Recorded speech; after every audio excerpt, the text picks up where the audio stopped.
Perseteruan Rasman selaku kuasa hukum dari Fadel terkait perkara asusila terhadap putri dari Nikita Mirzani, lagi-lagi Rasman kembali heboh hingga memanas dengan Nikita Mirzani dan terjadi baku hantam. Di Polres Jakarta Selatan pun, Rasman sempat terjadi baku hantam dengan Nikita Mirzani, hingga Rasman pun terluka di bagian kepalanya hingga berdarah. Usai pertikaian heboh di Polres Jakarta Selatan.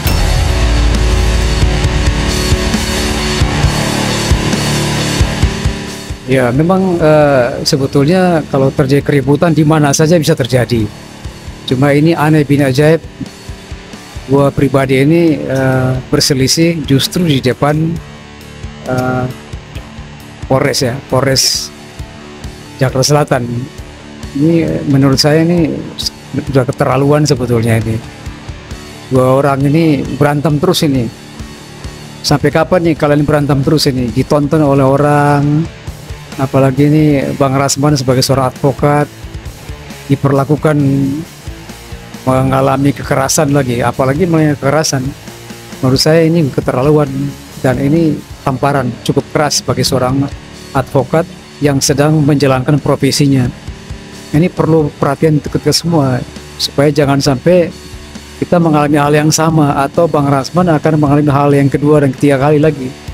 Ini sangat harus berhati-hati. Jadi kita sebagai advokat, mari kita jaga tutur kata kita, sikap kita, berperilaku kita, agar supaya orang tidak meremehkan kita.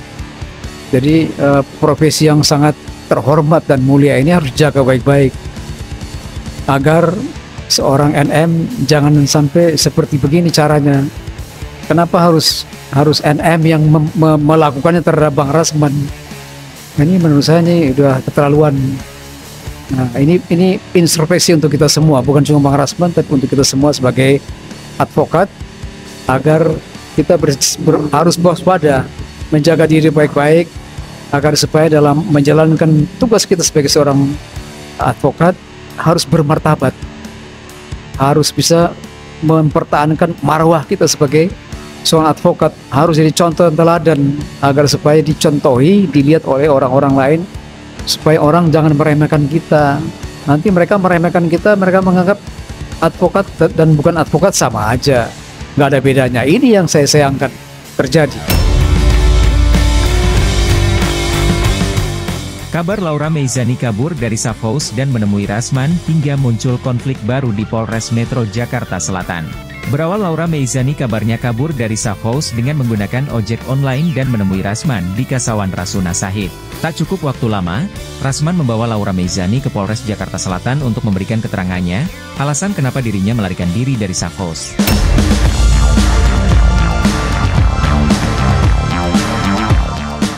Ya, kalau mengarah ke penculikan saya kira masih jauh lah.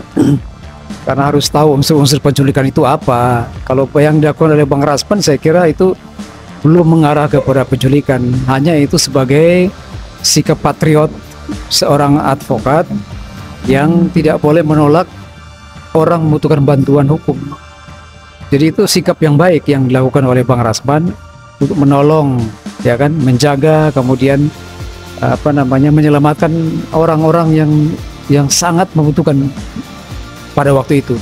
Itu wajib hukumnya, seorang advokat harus membantu, tidak boleh menolak, harus membantu semaksimal mungkin, menjaga, melihara sehingga orang itu aman, apalagi anak di bawah umur yang membutuhkan bantuan hukum. Kita wajib hukumnya untuk menolong. Hanya ada caranya menolong.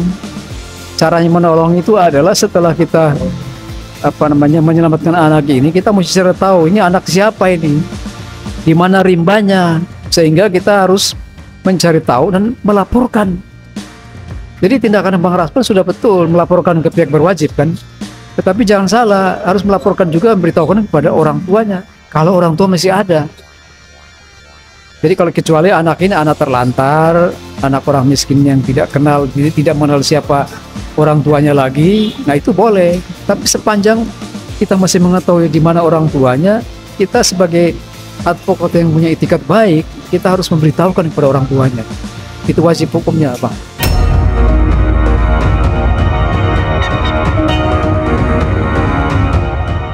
Lagi-lagi kabar heboh, Rasman mencoba untuk mengadopsi Laura Meizani hingga dewasa sampai dia bisa mandiri sendiri.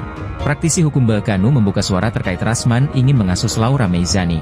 Lantas bagaimana dalam aturan hukumnya mengasuh anak di bawah umur? Dan bagaimana pula sanksi hukum jika Rasman tak menaati dalam prosedur?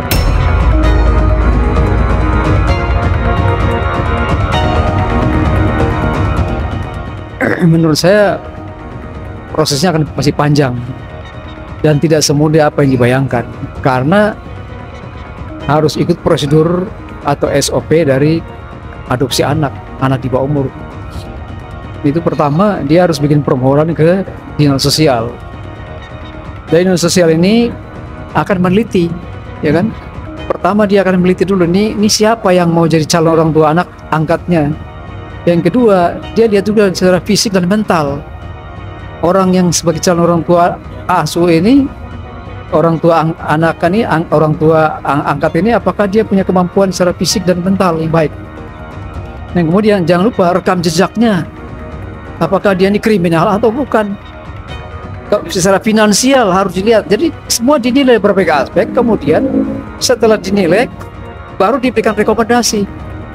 Dinas sosial akan memberikan rekomendasi kepada calon orang tua angkat ini, dan orang tua angkat ini akan menggunakan rekomendasi dari dinas sosial ini untuk membuat permohonan penetapan hukum di pengadilan agama atau pengadilan negeri, tergantung agama anak itu.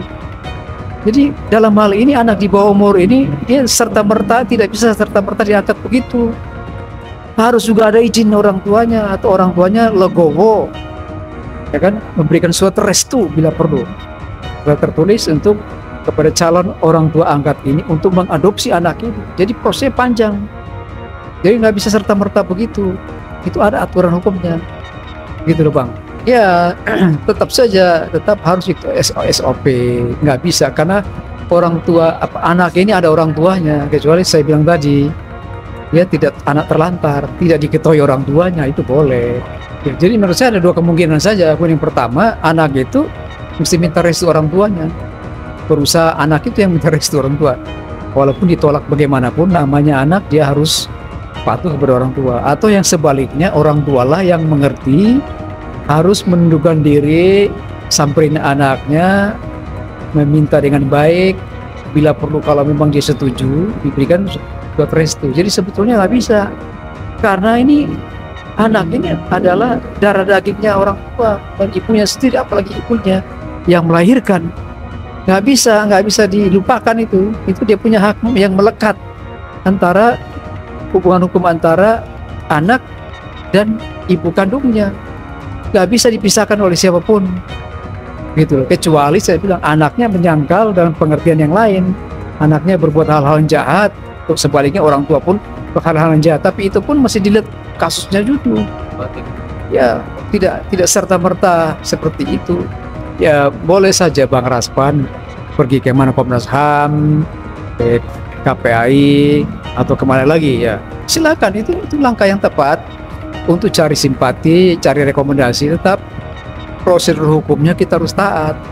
Apa itu prosedur hukumnya? Adalah harus ada persetujuan orang tua atau restu orang tua, dan juga track recordnya harus diteliti, ya kan, diteliti oleh dinas sosial. Jadi nggak bisa semua dinilai dengan berbagai aspek. Apakah orang tua ini cakep, kemudian dinilai juga oleh hakim dalam persidangan nanti, dihadirkan saksi-saksinya, apakah benar kondisinya seperti ini, anak ini betul nggak mau diadopsi, atau anak ini benar-benar, atau orang tua angkatnya benar-benar punya kemampuan atau tidak. Itu semua dinilai, dan yang memutuskan adopsi itu adalah pengadilan, dalam hal ini hakim yang memutuskan. Ini mesti pengawasan, ini harus diteliti betul, ini itu safe house-nya itu apa benar apa enggak, kondisinya seperti apa, ini mesti turun lapangan dilihat. Iya, harus survei langsung apakah lingkungan itu cocok bagi anak atau tidak, karena ini anak di bawah umur, ini harus dijaga. Dia punya keadaan psikologis anak itu, dia punya emosi dan psikologis anak ini harus diperhatikan, harus punya kepastian bahwa dia tentram, dia nyaman di situ, secara psikologi dia aman. Jangan sampai ditempatkan di situ justru jadi rusak anak. Nah ini PR bagi safe house ini harus diteliti betul, ini harus kita koreksi betul. Kalau ada yang kesalahan harus dia rubah safe house-nya.